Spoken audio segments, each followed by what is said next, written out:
Gentleman for Calgary-Klein. Thank you, Mr. Speaker. Mr. Speaker, I recently tabled Private Members Bill 208, which seeks to add psychological harassment and bullying to the Occupational Health and Safety Act. Mr. Speaker, I introduced this bill because it's needed. Alberta is one of the few provinces that does not have this type of legislation.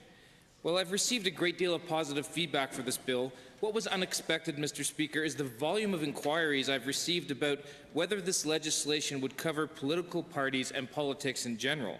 Most referred to the level of harassment and bullying seen in the general public towards each other, and in particular from those in public office and those seeking public office.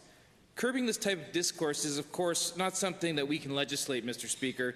Treating others with dignity and respect must be taught in schools, modeled by our teachers, our parents, and our public officials.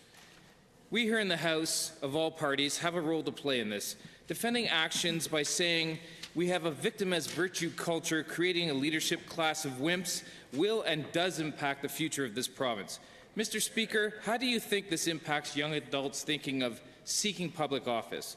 Do they think the path to success is found only by belittling and bullying those that oppose us? I surely hope not, and I strongly believe that this is not what Alberta is about. We recently saw the most divisive election ever south of the border that was defined by bullying.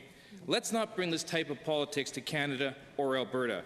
Apologizing after bullying and harassment isn't good enough, Mr. Speaker. We need to check ourselves before we cause damage. Use a filter and think about who's listening.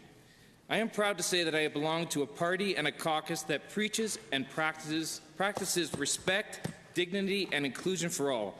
And it is evident, Mr. Speaker, if other parties can't grasp and practice this, it will clearly be our gain.